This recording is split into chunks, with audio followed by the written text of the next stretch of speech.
ഒട്ടനവധി നിഗൂഢമായ പ്രതിഭാസങ്ങളും വിചിത്രമായ സ്ഥലങ്ങളും നിറഞ്ഞതാണ് നമ്മുടെ ഈ കൊച്ചുഭൂമി. അത്തരത്തിലുള്ള ഭൂമിയിലെ ചില വിചിത്ര പ്രതിഭാസങ്ങളും സ്ഥലങ്ങളുമാണ് ഈ വീഡിയോയിലൂടെ നമ്മൾ കാണാൻ പോകുന്നത്. ചാനൽ സബ്സ്ക്രൈബ് ചെയ്ത് നമുക്ക് നേരെ വീഡിയോയിലേക്ക് കടക്കാം. Glowing mushrooms. നിങ്ങൾ തിളങ്ങുന്ന കൂണുകൾ കണ്ടിട്ടുണ്ടോ?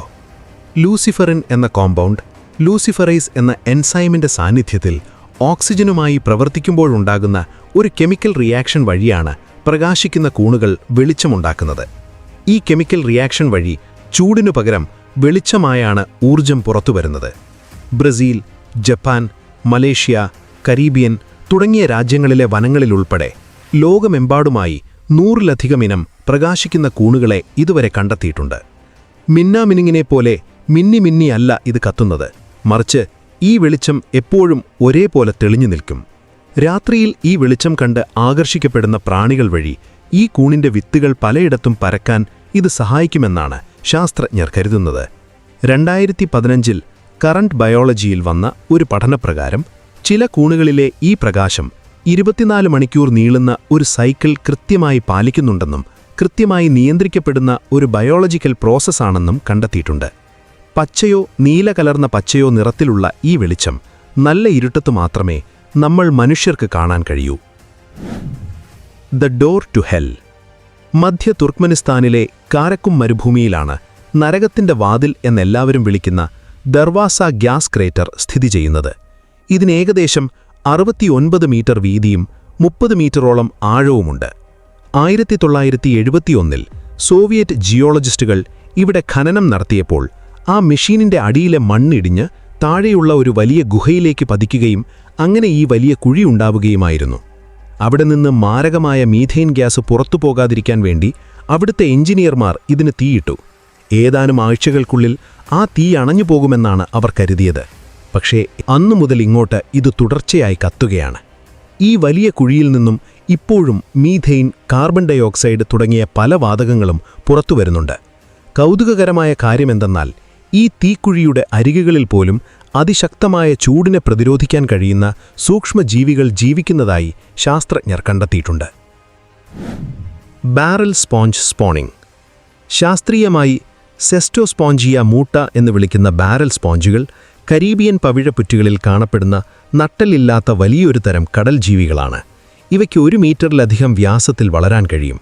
കൂടാതെ ഭൂമിയിൽ ഏറ്റവും കൂടുതൽ കാലം ജീവിക്കുന്ന ജീവികളിൽ ഒന്നാണിവ. ഇവയുടെ വളർച്ചാ നിരക്ക് വെച്ച് നടത്തിയ പഠനങ്ങൾ പറയുന്നത് ചില സ്പോഞ്ചുകൾക്ക് 2000 വർഷത്തിലധികം പഴക്കമുണ്ടെന്നാണ്. ബ്രോഡ്കാസ്റ്റ് സ്പോണിംഗ് എന്ന് പറയുന്ന ഒരു രീതിയിലൂടെ വെള്ളത്തിലേക്ക് ബീജങ്ങളും മുട്ടകളും പുറന്തള്ളിയാണ് ഇവ വംശവർദ്ധനവ് നടത്തുന്നത്. സാധാരണയായി ഇത് വർഷത്തിൽ 1-2 തവണയാണ് സംഭവിക്കാറുള്ളത്. ഈ സ്പോണിംഗ് സമയത്ത് പവിഴപ്പുറ്റുകളിൽ നിന്നും പുകയുയരുന്നത് പോലെയാണ് ഈ സ്പോഞ്ചുകൾ അവയുടെ ഗാമറ്റുകൾ വെള്ളത്തിലേക്കൊരു മേഘം പോലെ പുറത്തുവിടുന്നത്. ഒരേ പവിഴപ്പുറ്റിലുള്ള സ്പോഞ്ചുകൾ ഒരേ സമയത്താണ് ഇത് ചെയ്യുന്നത്. അതുകൊണ്ടുതന്നെ ഇവ തമ്മിൽ ഫെർട്ടിലൈസേഷൻ നടക്കാനുള്ള സാധ്യത വളരെ കൂടുതലാണ്. ഇങ്ങനെ ഫെർട്ടിലൈസേഷൻ നടന്നു കഴിഞ്ഞാൽ ഉണ്ടായ ലാർവകൾ കടൽ വെള്ളത്തിൽ ഒഴുകി നടക്കുകയും പിന്നീട് എവിടെയെങ്കിലും ഉറപ്പുള്ള ഒരു സ്ഥലത്ത് പറ്റിപ്പിടിച്ച് പുതിയ സ്പോഞ്ചുകളായി വളരുകയും ചെയ്യും. തെക്കു പടിഞ്ഞാറൻ മൊറോക്കോയിലെ സൂസ് വാലിയിലെ ആടുകൾ അവിടുത്തെ അർഗൻ മരങ്ങളിൽ പഴങ്ങൾ തിന്നാൻ വേണ്ടി മുകളിൽ കയറാറുണ്ട്. അഗാദിറിനും എസൗറയ്ക്കും ഇടയിലുള്ള അർദ്ധവരണ്ട പ്രദേശങ്ങളിലാണ് ഈ അർഗൻ മരങ്ങൾ വളരുന്നത്. വരണ്ട കാലാവസ്ഥയെ അതിജീവിക്കാൻ ഇവയ്ക്ക് പ്രത്യേക കഴിവുണ്ട്. ഈ മരങ്ങളിൽ ഒലിവ് പഴം പോലെയുള്ള ചെറിയ പഴങ്ങളാണ് ഉണ്ടാകുക. ഇതിന്റെ ഉള്ളിലെ കുരുവിൽ നിറയെ ഓയിൽ അടങ്ങിയിരിക്കുന്നു. ആടുകൾ വളരെ വേഗത്തിൽ മരം കയറാൻ മിടുക്കന്മാരാണ്. കടുത്ത വേനൽക്കാലത്ത് മറ്റാഹാരമൊന്നും കിട്ടാതെ വരുമ്പോൾ ഇവ 8 അല്ലെങ്കിൽ 9 മീറ്റർ വരെ ഉയരമുള്ള മരച്ചില്ലകളിൽ കയറാൻ ശീലിച്ചു. ഇവ ആ പഴത്തിന്റെ പുറമേയുള്ള മാംസളമായ ഭാഗം തിന്നുകയും ഉള്ളിലെ കട്ടിയുള്ള അണ്ടി തുപ്പിക്കളയുകയോ അല്ലെങ്കിൽ കാഷ്ഠത്തിലൂടെ പുറന്തള്ളുകയോ ചെയ്യും. അവിടുത്തെ കർഷകർ നിലത്തുനിന്നും ചിലപ്പോൾ ഈ മൃഗങ്ങളുടെ കാഷ്ഠത്തിൽ നിന്നുമൊക്കെ ഇവ പിറക്കിയെടുക്കും. എന്നിട്ട് അവ തല്ലിപ്പൊട്ടിച്ച് ഉള്ളിലെ കുരു പുറത്തെടുത്ത് കോൾഡ് പ്രസ് ചെയ്താണ് അർഗൻ ഓയിൽ ഉണ്ടാക്കുന്നത്. പാചകത്തിനും സൗന്ദര്യവർദ്ധക വസ്തുക്കൾക്കും ഈ അർഗൻ ഓയിൽ ഉപയോഗിക്കാറുണ്ട്. ഇതുണ്ടാക്കിയെടുക്കാൻ ഒരുപാട് കഠിനാധ്വാനം വേണ്ടിവരുന്നതുകൊണ്ട് തന്നെ ഇതിന് നല്ല വിലയുമാണ്. ആടുകളെ എങ്ങനെ മേയിക്കുന്ന രീതി ഈ പ്രദേശത്തെ ഒരു പരമ്പരാഗതമായ ശീലമാണ്. തെക്കു പടിഞ്ഞാറൻ മൊറോക്കോയിലെ ഈ അർഗൻ കാടുകളെ യുനെസ്കോ ഒരു ബയോസ്ഫിയർ റിസർവായി പ്രഖ്യാപിച്ചിട്ടുണ്ട്. Hydro volcanic explosions. ഭൂമിക്കടിയിൽ നിന്നും മുകളിലേക്ക് വരുന്ന ലാവ അഥവാ മാഗ്മ വെള്ളവുമായി, അത് ഭൂഗർഭജലമോ ഉപരിതല ജലമോ താടാകങ്ങളോ അല്ലെങ്കിൽ ഐസോ ആകാം, സമ്പർക്കത്തിൽ വരുമ്പോഴാണ് ഹൈഡ്രോ വോൾക്കാനിക് സ്ഫോടനങ്ങൾ ഉണ്ടാകുന്നത്. ഇതിനെ ഫ്രിയാറ്റോനാഗ്മാറ്റിക് എക്സ്പ്ലോഷൻസ് എന്നും വിളിക്കാറുണ്ട്. മാഗ്മയുടെ അതിശക്തമായ ചൂട് കാരണം വെള്ളം പെട്ടെന്ന് തന്നെ ആവിയായി മാറുകയും ഈ നീരാവി അതിവേഗത്തിൽ വികസിക്കുന്നതുകൊണ്ട് ഭയങ്കരമായ ഒരു സ്ഫോടനമുണ്ടാകും. ഈ സ്ഫോടനത്തിന്റെ ശക്തി കാരണം മാഗ്മ തകർന്ന് ചെറിയ ചാരമായി മാറുകയും കിലോമീറ്ററുകളോളം ഉയരത്തിലേക്ക് തെറിച്ചുപോകും. ഇത്തരം അഗ്നിപർവ്വത സ്ഫോടനങ്ങൾ വളരെ അപകടം പിടിച്ചതാണ്. കാരണം മുമ്പ് വലിയ ലക്ഷണങ്ങളൊന്നും കാണിക്കാത്ത അഗ്നിപർവ്വതങ്ങളിൽ നിന്ന് പോലും യാതൊരു മുന്നറിയിപ്പുമില്ലാതെ ഇത് പെട്ടെന്ന് സംഭവിച്ചേക്കാം. ഇവ പൊട്ടുമ്പോൾ വീതിയുള്ളതും ആഴം കുറഞ്ഞതുമായ മാർസ് എന്ന് വിളിക്കുന്ന വലിയ കുഴികൾ രൂപപ്പെടും. ഇതിന് നല്ല ഉദാഹരണമാണ് 1963 ഐസ്ലാൻഡിനടുത്ത് ആഴം കുറഞ്ഞ കടലിൽ അടിയിൽ നിന്നും മാഗ്മ പുറത്തേക്ക് വന്ന് പൊട്ടിയ സുർട്ട്സീ സ്ഫോടനം. അതുപോലെ ഹവായിലെ കിളാവിയയിൽ ലാവ ഒഴുകി കടലിലേക്കിറങ്ങുമ്പോൾ എപ്പോഴും ഇതുപോലുള്ള സ്ഫോടനങ്ങൾ ഉണ്ടാകും. കാനോ ക്രിസ്റ്റൽസ്. കൊളംബിയയിലെ മെറ്റ ഡിപ്പാർട്ട്മെന്റിലെ സെരാനിയ ഡെല മെക്കേറന മലനിരകളിൽ ഒഴുകുന്നൊരു പുഴയാണ് കാനോ ക്രിസ്റ്റൽസ്. ഇതൊഴുകുന്നത് ലാ മെക്കേറന നാഷണൽ നാച്ചുറൽ പാർക്കിനുള്ളിലാണ്. ഈ പുഴയ്ക്ക് ഇത്രയും മനോഹരമായ നിറങ്ങൾ കൊടുക്കുന്നത് മെക്കേറനിയ ക്ലാവിഗെര എന്ന് പറയുന്ന ഒരു പ്രത്യേക തരം ജലസസ്യമാണ്. ഇത് പുഴയുടെ അടിത്തട്ടിലെ പാറകളിൽ പറ്റിക്കൊണ്ടാണ് വളരുന്നത്. വെള്ളത്തിന്റെ ആഴം, സൂര്യപ്രകാശം, താപനില എന്നിവ എല്ലാം കൃത്യമായ അളവിൽ ഒത്തുനിരുമ്പോൾ ഈ ചെടി നല്ല തിളങ്ങുന്ന ചുവന്ന നിറമായി മാറും.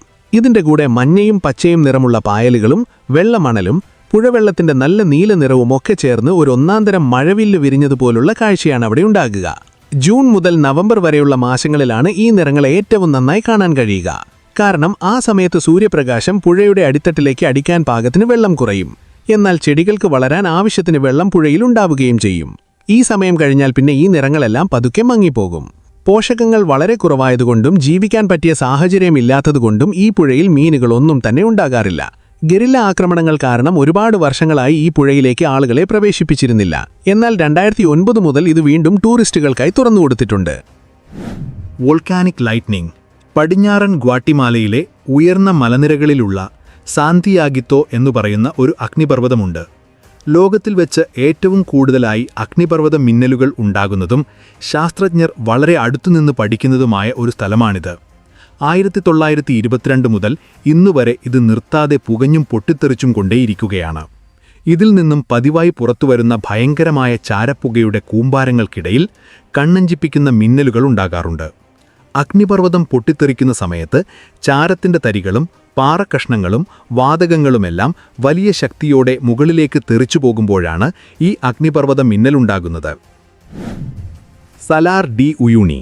തെക്കു പടിഞ്ഞാറൻ ബൊലീവിയയിലെ പൊട്ടോസി ഡിപ്പാർട്ട്മെന്റിൽ സമുദ്രനിരപ്പിൽ നിന്നും ഏകദേശം 3656 മീറ്റർ ഉയരത്തിലാണ് സലാർ ഡി ഉയൂണി സ്ഥിതി ചെയ്യുന്നത്. ഏതാണ്ട് 10582 സ്ക്വയർ കിലോമീറ്റർ പരന്നുകിടക്കുന്ന ലോകത്തിലെ ഏറ്റവും വലിയ ഉപ്പുപാടമാണിത്. പണ്ടുകാലത്ത്, അതായത് 10,000 മുതൽ 40,000 വർഷങ്ങൾക്ക് മുമ്പ് അവിടെയുണ്ടായിരുന്ന ചരിത്രാതീത തടാകങ്ങൾ വറ്റിവരണ്ടു പോയപ്പോഴാണ് ഇത്രയും കട്ടിയുള്ള ഉപ്പിന്റെയും ധാതുക്കളുടെയും ഒരു പാളി അവിടെ രൂപപ്പെട്ടത്. ഈ സ്ഥലം എത്രത്തോളം നിരപ്പായതാണെന്ന് വെച്ചാൽ ഈ വലിയ ഉപ്പുപാടത്തിന്റെ ഒരറ്റം മുതൽ മറ്റേ അറ്റം വരെയുള്ള ഉയരവ്യത്യാസം വെറും 1 മീറ്ററിൽ താഴെ മാത്രമാണ്. അതുകൊണ്ടുതന്നെ ഭൂമിയിലെ ഏറ്റവും കൃത്യതയുള്ള ഒരു നാച്ചുറൽ റെഫറൻസ് ഉപരിതലമായിട്ടാണ് ഇതിനെ കണക്കാക്കുന്നത്. അതുകൊണ്ടുതന്നെ നാസ ഉൾപ്പെടെയുള്ള ബഹിരാകാശ ഏജൻസികൾ ഭൂമിയെ നിരീക്ഷിക്കുന്ന തങ്ങളുടെ സാറ്റലൈറ്റ് ഉപകരണങ്ങൾ കൃത്യമാക്കാൻ വേണ്ടി ഈ ഉപ്പുപാടത്തു നിന്നുള്ള പ്രകാശ പ്രതിഫലന വിവരങ്ങളാണ് ഉപയോഗിക്കുന്നത്. മൗണ്ട് എറ്റ്നയുടെ പുകവളയങ്ങൾ.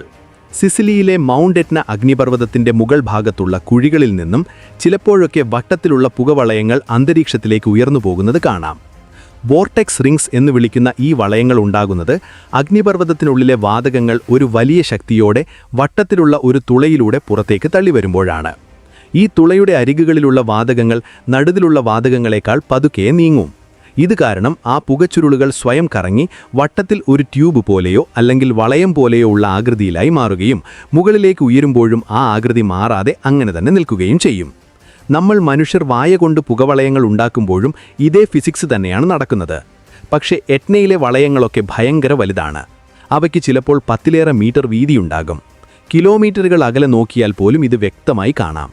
സാധാരണയായി ഇവ അന്തരീക്ഷത്തിൽ അലിഞ്ഞു പോകുന്നതിന് മുൻപ് ഏതാനും സെക്കൻഡുകൾ മുതൽ 10 മിനിറ്റ് വരെ ഒരേപോലെ നിൽക്കാറുണ്ട്. വിക്ടോറിയ വെള്ളച്ചാട്ടം. സാംബിയയുടെയും സിംബാബ്വേയുടെയും അതിർത്തിയിലുള്ള സാംബേസി നദിയിലാണ് വിക്ടോറിയ വെള്ളച്ചാട്ടം സ്ഥിതി ചെയ്യുന്നത്. ഈ വെള്ളച്ചാട്ടത്തിന് ഏകദേശം 1708 മീറ്റർ വീതിയുണ്ട്. ഇത് നേരെ വന്ന് വീഴുന്നത് 108 മീറ്ററോളം ആഴമുള്ള ഒരു ഇടുങ്ങിയ മലയിടുക്കിലേക്കാണ്. അവിടുത്തെ കൊളോലോ ഗോത്രവർഗ്ഗക്കാർ ഇതിനെ മോസി ഓവ തുന്യ എന്നാണ് വിളിച്ചിരുന്നത്. ഇതിൻ്റെ അർത്ഥം ഇടിമുഴങ്ങുന്ന പുക എന്നാണ്. സ്കോട്ടിഷ് പര്യവേക്ഷകനായ ഡേവിഡ് ലിവിങ്സ്റ്റൺ ആണ് 1855 ഈ വെള്ളച്ചാട്ടത്തിലെത്തുന്നത്. അദ്ദേഹമാണ് വിക്ടോറിയ രാജ്ഞിയുടെ പേര് ഇതിന് നൽകിയത്. വെള്ളം ഏറ്റവും കൂടുതൽ ഒഴുകുന്ന ഫെബ്രുവരി മുതൽ മെയ് വരെയുള്ള മാസങ്ങളിൽ 1 മിനിറ്റിൽ ഏകദേശം 5 ലക്ഷം ക്യൂബിക് മീറ്റർ വെള്ളമാണ് ഇതിൻ്റെ മുകളിൽ നിന്നും താഴേക്ക് പതിക്കുന്നത്. ഇതിൽ നിന്നും തെറിച്ചുയരുന്ന വെള്ളത്തുള്ളികൾ 50 കിലോമീറ്റർ അകലെ നോക്കിയാൽ പോലും കാണാൻ പറ്റുന്നത്ര ഉയരത്തിൽ പൊങ്ങാറുണ്ട്. അതുകൊണ്ട് ആ മലയിടുക്കിന് ചുറ്റും എപ്പോഴും മഞ്ഞ് പോലെ ഒരു അന്തരീക്ഷമുണ്ടായിരിക്കും. ഈ എപ്പോഴുമുള്ള ഈർപ്പം കാരണം സാധാരണയായി വരണ്ട കാടുകളുള്ള ആ പ്രദേശത്തിൻ്റെ നടുവിൽ ഈ മലയിടുക്കിൻ്റെ വശങ്ങളിൽ മാത്രം ഒരു ചെറിയ മഴക്കാട് രൂപപ്പെട്ടിട്ടുണ്ട്. വിക്ടോറിയ വെള്ളച്ചാട്ടത്തെ യുനെസ്കോ ഒരു ലോക പൈതൃക കേന്ദ്രമായി പ്രഖ്യാപിച്ചിട്ടുണ്ട്. കൂടാതെ വീതിയും ഉയരവും ഒരുമിച്ച് കണക്കാക്കിയാൽ ലോകത്തിലെ തന്നെ ഏറ്റവും വലിയ വെള്ളച്ചാട്ടങ്ങളിൽ ഒന്നാണിത്. ഇഗ്വാസു വെള്ളച്ചാട്ടം. അർജന്റീനയുടെയും ബ്രസീലിൻ്റെയും അതിർത്തിയിലുള്ള ഇഗ്വാസു നദിയിലാണ് ഇഗ്വാസു വെള്ളച്ചാട്ടം സ്ഥിതി ചെയ്യുന്നത്. പരാഗ്വേയും അർജന്റീനയും ബ്രസീലും തമ്മിൽ മുട്ടുന്ന ആ ഒരു പോയിന്റിനടുത്താണിത്. ഏതാണ്ട് 2.7 കിലോമീറ്റർ നീളത്തിൽ വളഞ്ഞു കിടക്കുന്ന വലിയൊരു വശത്തുകൂടി താഴേക്ക് പതിക്കുന്ന ചെറിയും വലുതുമായ 275 വെള്ളച്ചാട്ടങ്ങൾ ചേർന്നതാണിത്. ഇതിൽ ഏറ്റവും ഉയരത്തിൽ നിന്ന് വെള്ളം വീഴുന്ന ഭാഗത്തിന് ഡെവിൾസ് ത്രോട്ട് അഥവാ പിശാചിൻ്റെ തൊണ്ട എന്നാണ് പേര്. ഇംഗ്ലീഷ് അക്ഷരം യു ആകൃതിയിലുള്ള ഈ മലയിടുക്കിന് 82 മീറ്ററോളം ആഴമുണ്ട്. സാധാരണയായി ഒരു സെക്കൻഡിൽ ഏകദേശം 1500 ക്യൂബിക് മീറ്റർ വെള്ളമാണ് ഇതിലൂടെ ഒഴുകുന്നത്. എന്നാൽ നവംബർ മുതൽ മാർച്ച് വരെയുള്ള മഴക്കാലത്ത് വെള്ളത്തിൻ്റെ അളവ് ഭയങ്കരമായി കൂടും. വെള്ളം ഇരച്ചു കയറുന്ന ആ സമയത്ത് ഈ ചെറിയ വെള്ളച്ചാട്ടങ്ങളെല്ലാം ഒന്നിച്ചു ചേർന്ന് ഒരൊറ്റ വലിയ ജലമതിൽ പോലെ ആയിപ്പോവും. ഈ വെള്ളച്ചാട്ടത്തിന് ചുറ്റുമായി 2000-ലധികം ഇനം ചെടികളും ടൂക്കൻ പക്ഷികൾ, കോട്ടികൾ, മുതലകൾ, ജാഗ്വാറുകൾ തുടങ്ങിയ ഒരുപാട് വന്യജീവികളുമുള്ളൊരു മഴക്കാടുണ്ട്. ഇതിൻ്റെ അർജന്റീന ഭാഗവും ബ്രസീൽ ഭാഗവും നാഷണൽ പാർക്കുകളായി സംരക്ഷിച്ചിട്ടുള്ളവയാണ്. കൂടാതെ ഇവ രണ്ടും ചേർത്ത് യുനെസ്കോ ഇതൊരു ലോക പൈതൃക കേന്ദ്രമായി പ്രഖ്യാപിച്ചിട്ടുമുണ്ട്. ഇഗ്വാസു വെള്ളച്ചാട്ടത്തിന് വിക്ടോറിയ വെള്ളച്ചാട്ടത്തേക്കാൾ വീതിയും കൂടുതൽ വെള്ളവുമൊക്കെ ഉണ്ടെങ്കിലും ഇതിന് ഒരേപോലെ താഴേക്ക് പതിക്കുന്ന ഒരൊറ്റ ജലപ്പരപ്പില്ല. ലെന്റിക്കുലാർ മേഘങ്ങൾ. ശാസ്ത്രീയമായി ഓൾട്ടോ ക്യുമുലസ് ലെന്റിക്കുലാരിസ് എന്ന് വിളിക്കുന്ന ലെന്റിക്കുലാർ മേഘങ്ങൾ രൂപപ്പെടുന്നത് ഈർപ്പമുള്ള വായു വലിയ മലനിരകൾക്ക് മുകളിലൂടെ കടന്നു പോകുമ്പോൾ അതിൻ്റെ മറുഭാഗത്ത് അന്തരീക്ഷ തരംഗങ്ങൾ ഉണ്ടാക്കുമ്പോഴാണ്. ഈ വായു ഓരോ തരംഗത്തിൻ്റെയും മുകൾ ഭാഗത്തേക്ക് ഉയരുമ്പോൾ തണുക്കുകയും അതിനെ ഈർപ്പം ചട്ടപിടിച്ച് മേഘമായി മാറുകയും ചെയ്യും. പിന്നീട് ആ വായു തരംഗത്തിൻ്റെ താഴത്തെ ഭാഗത്തേക്ക് ഇറങ്ങുമ്പോൾ അത് വീണ്ടും ചൂടാകുകയും ആ മേഘം അലിഞ്ഞു പോകുകയും ചെയ്യും. ഈ ഒരു പ്രോസസ്സ് കാരണം കാറ്റ് എത്ര വേഗത്തിൽ വീശിയടിച്ചാലും ഈ മേഘങ്ങൾ മാത്രം ഒരേ സ്ഥലത്ത് തന്നെ അനങ്ങാതെ നിൽക്കുന്നത് പോലെ തോന്നും.